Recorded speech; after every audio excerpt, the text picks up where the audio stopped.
اعوذ باللہ من الشیطان الرجیم بسم اللہ الرحمن الرحیم وقاتلوا فی سبیل اللہ الذین یقاتلونکم ولا تعتدوا ان اللہ لا يحب المعتدین وَاقْتُلُوهُمْ حَيْثُ ثَقِفْتُمُوهُمْ وَأَخْرِجُوهُمْ مِنْ حَيْثُ أَخْرَجُوكُمْ وَالْفِتْنَةُ أَشَدُّ مِنَ الْقَتْلِ وَلَا تُقَاتِلُوهُمْ عِندَ الْمَسْجِدِ الْحَرَامِ حَتَّى يُقَاتِلُوكُمْ فِيهِ فَإِنْ قَاتَلُوكُمْ فَاقْتُلُوهُمْ كَذَلِكَ جَزَاءُ الْكَافِرِينَ فَإِنِ انْتَهُوا فَإِنَّ اللَّهَ غَفُورٌ رَحِيمٌ۔ صدق اللہ مولانا العظیم۔ اللہ تعالیٰ ارشاد فرماتے ہیں کہ اور اللہ کی راہ میں جنگ کرو ان لوگوں سے جو تم سے جنگ کرتے ہیں، اور حد سے تجاوز نہ کرو، بے شک اللہ تعالیٰ حد سے تجاوز کرنے والوں کو پسند نہیں فرماتا، اور انہیں جہاں کہیں پاؤ انہیں قتل کرو، اور انہوں نے جہاں سے تمہیں نکال باہر کیا وہاں سے انہیں بھی نکال باہر کرو، اور فتنہ قتل سے زیادہ سخت ہے، اور ان سے مسجد حرام کے پاس جنگ نہ کرو الا یہ کہ وہ تم سے وہاں پر جنگ کرے، اگر وہ تم سے جنگ کرتے ہیں تو ان سے جنگ کرو، کافروں کا یہی بدلہ ہے، اگر وہ باز آ جائے تو بے شک اللہ تعالیٰ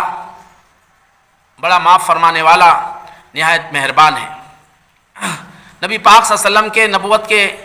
بعد کے زندگی کے دو دور گزرے ہیں، ایک دور مکی جو 13 سال پر مشتمل ہے، اور دوسرا مدنی دور جس کا زمانہ 10 سال۔ مکی دور میں مکمل طور پر ایمان والوں کو تاکید تھی کہ اپنے ہاتھ روکے رکھے،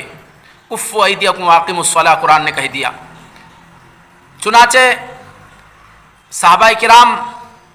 اور نبی پاک صلی اللہ علیہ وسلم اور صحابہ کرام کی 13 سالہ زندگی، اس پر نظر دوڑائیے کہ ان پر مظالم ڈھائے گئے، ظلم اور ستم کا انہیں نشانہ بنایا گیا، سے بھیانک سلوک ان کے ساتھ کیا گیا کہ جس سے رونگٹے کھڑے ہو جائے، اور جس کی انسانی تاریخ میں شاید خال خال کو ان کی نظیر ملے۔ لیکن قربان ہے ان عظیم ہستیوں پر، 13 سال کے اس طویل عرصے میں کہیں ایک واقعہ ہمیں ایسا نہیں ملتا کہ صحابہ کرام رضوان اللہ علیہم اجمعین نے اس کی خلاف ورزی کی ہو، اور کبھی ان پر ہونے والے ظلم کے خلاف کوئی ایکشن یا اس کے خلاف کوئی کارروائی کی ہو۔ وہ بہادر اور وہ جواں مرد کہ جب مدنی دور شروع ہوا تو ان کی بہادری، ان کی جواں مردی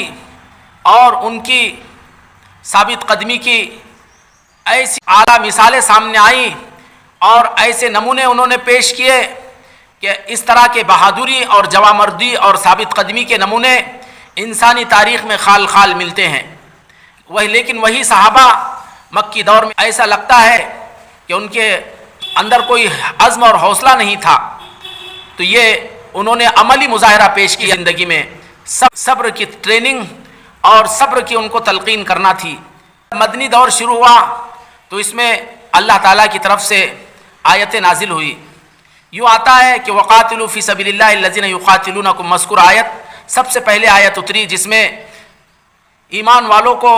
جنگ کی اجازت دی گئی اور دشمن کے خلاف کارروائی کرنے کا ان کو حکم دیا گیا، جس کو جہاد کہتے ہیں۔ حضرت ابو بکر رضی اللہ عنہ نے سورہ حج کی آیت اذن للذین یقاتلون بانہم ظلموا، یہ آیت کہا کہ سب سے پہلی آیت ہے جس میں جہاد کی اور جنگ کی اجازت دی گئی۔ چاہے مذکور آیت ہو یا سورہ حج کی آیت ہو، اس میں کوئی دو رائے نہیں ہے کہ یہ ابتدائی آیات ہیں جن میں ایمان والوں کو ایک طویل وقت عرصے کے بعد جنگ کی اجازت ملی اور جہاد کا حکم آیا۔ لفظ جہاد، لوگوں نے اس لفظ کو اس قدر بدنام کیا ہے اور اس کی اس قدر شبیہ خراب کر دی ہے کہ لفظ جہاد کو گویا ایک ایسا لفظ قرار دیا کہ جس میں مار دھاڑ، قتل کرنا اور ختم کرنا۔ دشمن طاقتوں نے جھوٹے پروپگنڈے لفظ کو اس قدر بدنام کر دیا کہ آج اس لفظ کے زبان پہ لاتے ہوئے بھی ایک ڈر سا محسوس ہوتا ہے، حقیقتوں سے ناآشنا ہے۔ کہ حقیقت کیا ہے، تو ہم ایک مثال سمجھے. جیسے ایک حکومت ہے، اس کی طرف سے ہر علاقے والوں کا ان کا مخصوص راشن اور ان کا مخصوص غلہ انہیں بانٹا جاتا ہے. چنانچہ کسی مخصوص بستی یا کسی مخصوص شہر کے لیے لاد کر راشن لے جایا جا رہا ہو، درمیانی راہ میں مخالفوں نے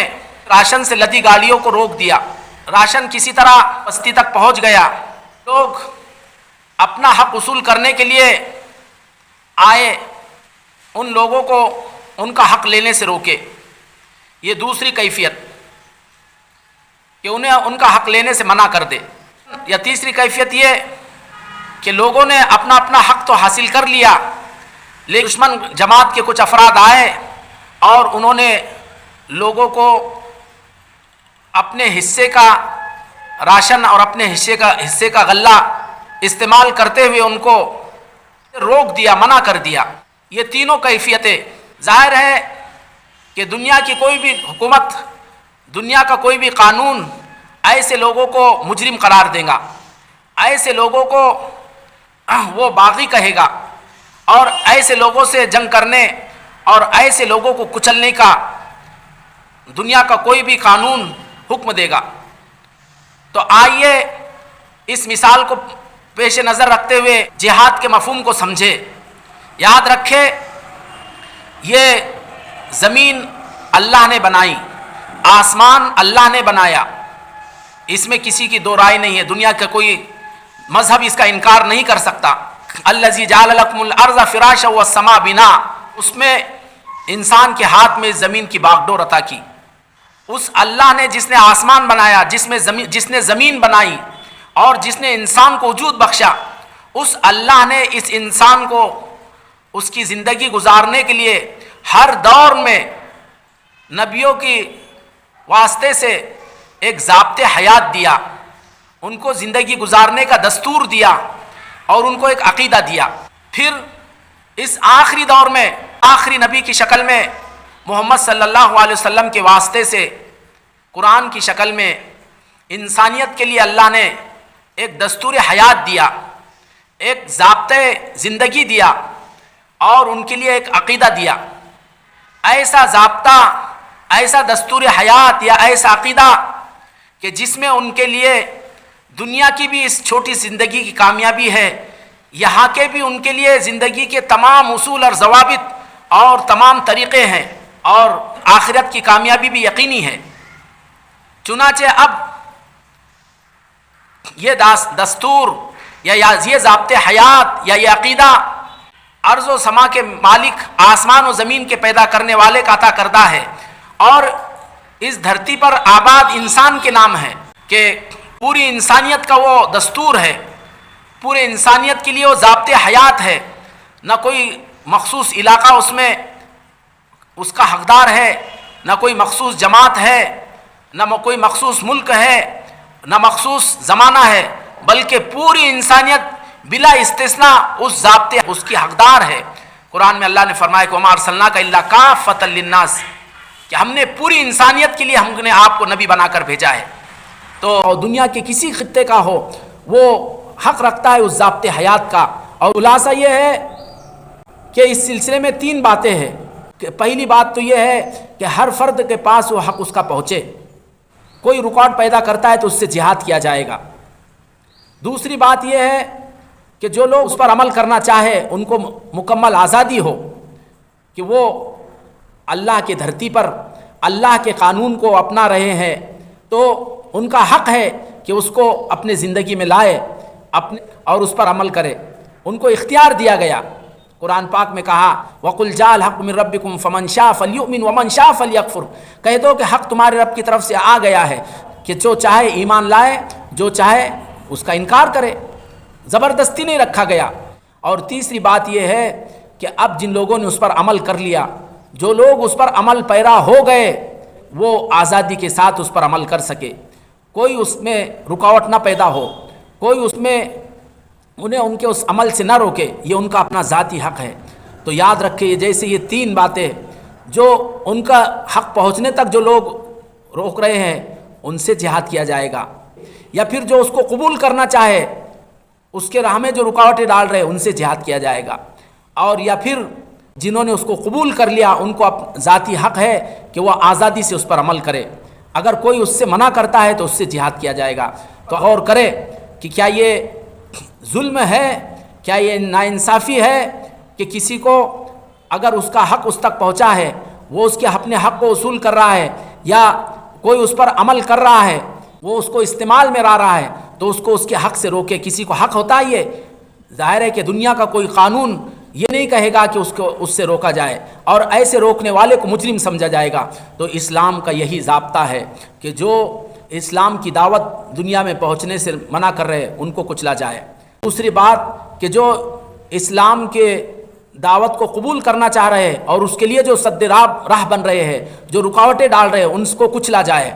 اور اسلام کو جنہوں نے قبول کر لیا، اپنے زندگی میں لا لیا اور اس کو دستور حیات کے طور پر اس کو مان لیا، اب جو اس پر عمل کر رہے ہیں ان کو ستا رہے، ان کو تکلیفیں دے رہے، ان کو پریشان کر رہے، شیطانی طاقت ہے، اس کو کچلا جائے۔ یہ اسلام کہتا ہے، اسی کو جہاد کہتے ہیں۔ اندازہ لگائیے کہ آخر اس میں سے وہ کون سا پہلو ہے کہ جو ناجائز ہے یا جس کو ظلم کہا جا سکتا ہے۔ شیطانی جو طاقتیں ہیں، طاغوتی جو طاقتیں ہیں، انہوں نے اپنے فریب اور اپنی مکاریوں سے لفظ جہاد کو اس طرح بدنام کر دیا کہ نعوذ باللہ ایسا باور کر دیا کہ جہاد کا معنی ہے کہ جو غیر مسلم قومیں ہیں ان کو یہاں سے وہاں تک صفایا کرتے چلے جائے، کہ جس نے بھی کفر کیا ان کو قتل کر دیا جائے، یا لفظ جہاد کا معنی ہے کہ لوگوں سے زبردستی کلمہ پڑھایا جائے، زبردستی ان کو کلمہ پڑھنے کو مجبور کیا جائے تلوار کی نوک پر۔ یہ نظریہ انہوں نے پیش کیا ہے جو انتہائی غلط اور بالکل جھوٹ ہے، ایک فریب ہے۔ قرآن پاک میں اللہ تعالیٰ نے صاف طور پر فرمایا کہ لا اکراہ فی الدین، کہ دین میں کوئی زبردستی نہیں ہے۔ نبی پاک صلی اللہ علیہ وسلم کی 23 سالہ نبوت کا دور دیکھیے، مجبور سے مجبور لوگ آپ کے پاس آئے، لیکن آپ نے یہ کہا ہو کہ آپ کلمہ پڑھو ورنہ آپ کی گردن کاٹ دی جائے گی۔ ایسے ہی صحابہ کرام مدنی زندگی میں دیکھیے 10 سالہ دور میں کہیں ایسا نہیں ملے گا کہ صحابہ کرام نے کسی کو پکڑ کے لایا، کمزور آدمی کلمہ پڑھ ورنہ گردن اڑا دی جائے گی۔ اس کے بعد آئیے دور خلافت، پوری رومین امپائر اور پوری پرسین امپائر یعنی رومی اور ایرانی جو حکومتیں تھیں وہ اور آس پاس کے جتنے علاقے تھے وہاں تک اسلام پہنچ گیا، لیکن کہیں ایک نمونہ کوئی پیش نہیں کر سکتا۔ پوری تاریخ کو کھنگالیے، پوری تاریخ کا جائزہ لیجئے کہ چند لوگوں کو لایا گیا، وہ مجبور اور بےکس، ان سے کہا گیا کلمہ پڑھو ورنہ ابھی گردن زدنی کر دی جائے گی۔ کبھی ایسا نہیں ہوا کہ کسی کو زبردستی کلمہ پڑھایا گیا ہو۔ اور وقاتلوا فی سبیل اللہ الذین یقاتلونکم، کہ جنگ کرو ان سے جو تم سے جنگ کرتے ہیں۔ تو اب جہاں بھی میدان کارزار ہوئے، جہاں بھی جہادی کارروائیاں ہوئی، جہاد ہوا ان لوگوں سے جنہوں نے جو مقابلے پر آئے، لیکن جب جنگ ہو گئی تو کہیں ایسا نمونہ نہیں ملتا ہے کہ جنگ ختم ہو گئی، جو مقابلے پہ آئے تھے وہ لوگ ہار کر شکست کھا کر بھاگ گئے، یا پھر جو فاتح فوج رہی شکست خوردہ جو لوگ قوم تھی ان کے بستیوں میں داخل ہوئے اور یہاں سے وہاں تک عورتوں کو، بچوں کو، بوڑھوں کو اور گھر میں بیٹھے ہوئے افراد کو یا عبادت گاہوں میں بیٹھی ہوئے جو غیر مسلم عبادت گاہیں ہیں ان کو یہاں سے وہاں تک قتل کرتے چلے جا رہے ہو۔ ایسا اسلامی تاریخ میں کہیں نمونہ نہیں ملے گا۔ لیکن آج دشمنوں نے لفظ جہاد کو اس قدر بدنام کر دیا ہے کہ لوگ لفظ جہاد کو اپنے زبان پر لانے سے لوگ کپ کپاتے ہیں اور گھبراتے ہیں، لیکن یہ اسلام کا ایک ایسا ذرّی اصول ہے۔ اسلام کا مقصد یہ ہے، یہ اللہ کا جو دین ہے، اللہ کی عطا کردہ جو شریعت ہے اسلام کی شکل میں، وہ دنیا کے ہر انسان کا وہ حق ہے، ہر انسان تک وہ حق پہنچ جائے، اور پھر ان کو اختیار دیا کہ اگر چاہے تو اختیار کرے، چاہے تو اختیار نہ کرے۔ اگر اپنے دین پر رہتے ہیں کوئی زبردستی نہیں ہے، فمن شاء فلیؤمن ومن شاء فلیکفر۔ اب اگر جو اختیار کر لیتا ہے تو ان کو پھر آزادی ہو، ان کو کوئی ستائے نہ، یہ مقصد ہے۔ اس راہ میں جو بھی رکاوٹ پیدا کرے گا اس سے جنگ کیا جائے گا۔ تو یہ اصل اسلام کا مقصد ہے، اور یہ جہاد کی تعریف ہوئی یا یہ جہاد کی یہ تشریح ہوئی جس کا ذمہ دار یا جس کا پاسباں اور نگراں امت مسلمہ کو بنایا گیا ہے، اور جس کی ذمہ داری امت مسلمہ کو دی گئی ہے اس عظیم فریضے کو انجام دینے کی۔ لیکن ہر پہلو سے پھر یاد رہے کہ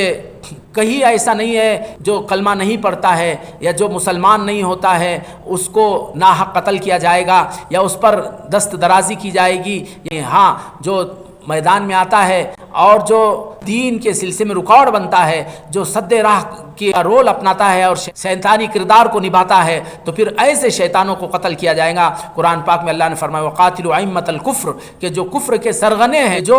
ایمان کے اور اسلام کے راہ میں جو رکاوٹیں بن رہے ہیں، اور دوسرے یہ ہے کہ جو اہل ایمان پر ظلم ڈھا رہے ہیں، ظلم کا نشانہ بنا رہے ہیں، ایسے لوگوں سے جنگ کی جائے گی. دنیا میں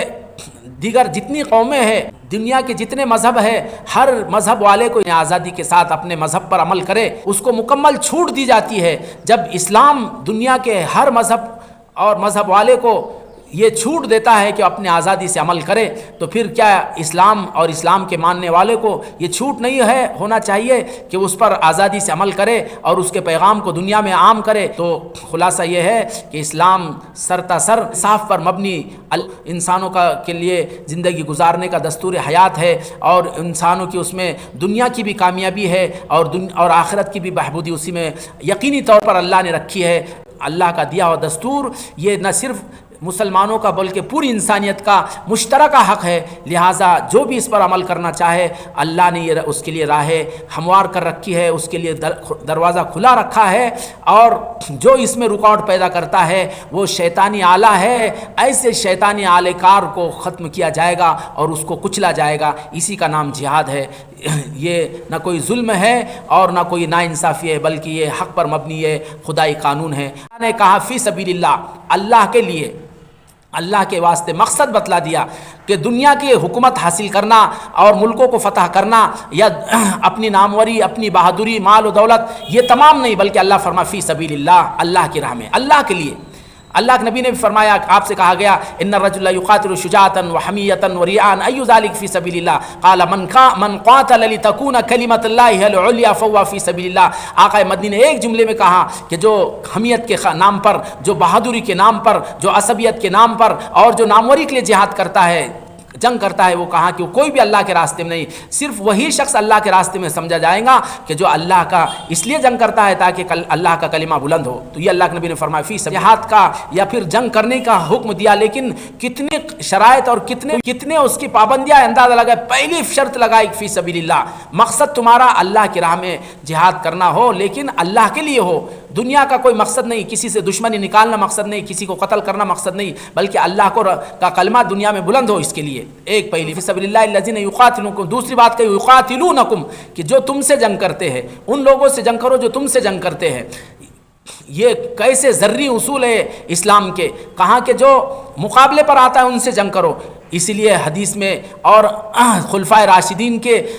وصیتوں میں ہمیں کھلا ملتا ہے کہ عورتوں کو قتل نہیں کیا جائے گا، بچوں کو قتل نہیں کیا جائے گا، بوڑھوں کو قتل نہیں کیا جائے گا، یہاں تک کہ جو عبادت گزار اپنے اپنے عبادت گاہوں میں بیٹھے ہوئے غیر مسلم، ان کو بھی نہیں چھیڑ خانی کی جائے گی، بلکہ جو ان کے خدام ہیں، جو عوام کو جن سے لینا دینا نہیں جنگ سے، ان سے بھی جنگ نہیں کی جائے گی، بلکہ یہاں غیر مسلم علاقوں میں جو درخت ان کو بھی نہیں کاٹا جائے گا. کتنا صاف و شفاف مذہب ہے، کتنا صاف و شفاف دین ہے. اللہ فرما ولا تعتدوا، حد سے تجاوز نہ کرو. کتنی پابندیاں ہے،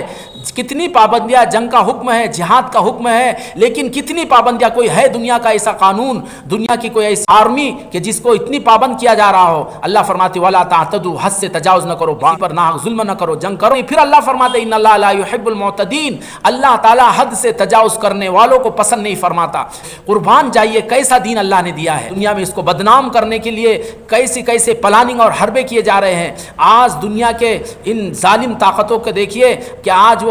ملکوں پر حملہ کرتی ہے تو کیسے تہتیک کر دیتے ہیں. ایک لمبا اور بہت ہی طویل باب ہے. مسلمانوں نے جو جنگیں کی اور جہاں پر انہیں کامیابی ہوئی، جہاں پر انہیں فتح حاصل ہوئی، انہوں نے جب فتح ہوئی تو کس طرح انہوں نے وہاں پر انسانوں کے ساتھ حسن سلوک سے پیش آئے، کیسے ان کے ساتھ اچھا رویہ اور بہترین ان کے ساتھ کردار ادا کیا. مفتوح قوم کے ساتھ بچوں کی حفاظت کی، بوڑھوں کی حفاظت کی، عورتوں کی حفاظت کی، ان پر کوئی دست درازی نہیں کی، ان کو ظلم ستم کا نشانہ نہیں بنایا۔ ایک ذری باب ہے، اور دوسری طرف ظالم قومیں جب مسلمانوں پر انہوں نے فتح حاصل کر لی،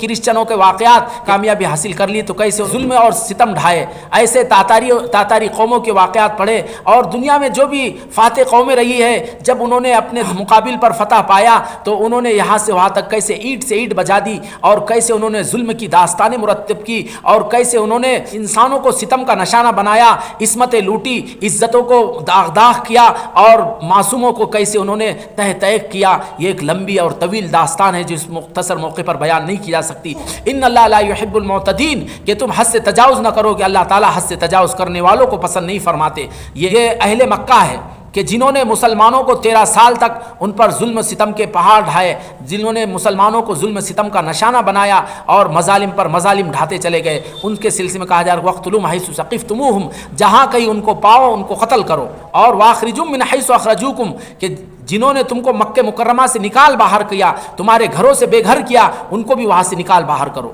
اور پھر فرمایا کہ وَالْفِتْنَةُ أَشَدُّ مِنَ الْقَتْلِ، فتنہ کہاں کہ قتل سے زیادہ سخت ہے۔ تو یہاں پر فتنے سے کے کئی معنی حضرات مفسرین نے بتلایا۔ بعض نے کہا کہ یہاں فتنے سے مراد شرک ہے، کہ ان کا اس طرح وہاں پر شرک کے ساتھ رہنا تمہارا ان کا حدود حرم میں قتل کرنے سے زیادہ سخت ہے۔